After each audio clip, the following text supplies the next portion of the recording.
Up until March 2020, the tinfoil brigade, the conspiracy theorists, those who suffer from being hard of thinking, well, they were easy to laugh at. People who said they'd been abducted by aliens or believed that the earth was flat. But then COVID struck and they upped their game and got dangerous.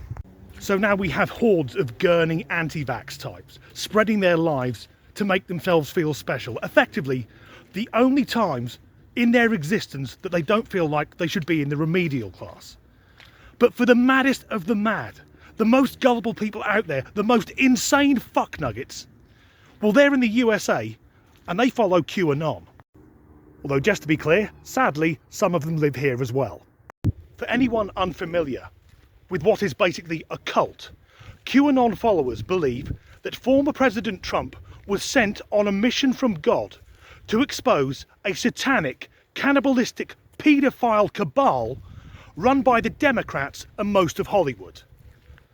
And that's not even the mad bit. No, they also believe that John F. Kennedy Jr., despite having been killed in a plane crash 22 years ago, is about to re-emerge as President Trump's running mate for the next election campaign. They also believe that Q, which is an anonymous Twitter account, is actually a government insider telling the real truth to patriotic Americans. But if you see most of these supporters, they look like cousin fuckers who drink moonshine and keep their black neighbours warm by thoughtfully burning crosses on their front gardens. Do you remember that mad bastard from the Capitol riots who looks like JK from Jamiroquai if you got him from a pound shop? Yes, he follows Qanon. So hundreds of them made their way to Dallas, because that's where they expect JFK Jr. to emerge. Very thoughtful of them to meet him in the exact spot where his dad was assassinated. But shit's about to get even weirder.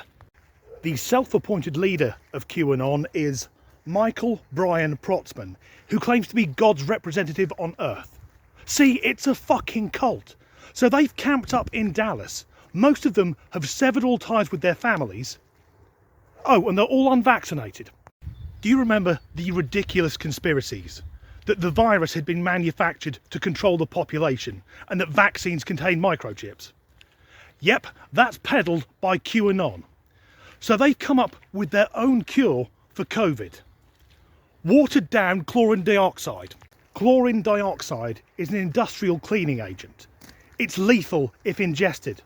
But even watered down, it's still very dangerous. It has a cumulative effect. So in the coming weeks and months, some of the Qanon followers are going to find themselves falling ill or even dying. That's how fucking mad they are.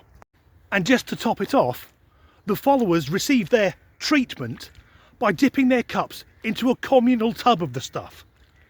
Is it just me, or does this sound like Jonestown Part 2? It's a cult. And what happens with cults is when their prophecies fail to materialise, which they won't because a man who has been dead for 22 years will not reappear, then often it's either a firefight with the authorities or just good old-fashioned mass suicide. This is a tragedy waiting to happen. It's a tragedy, but it's not a loss. As ever, thanks for watching.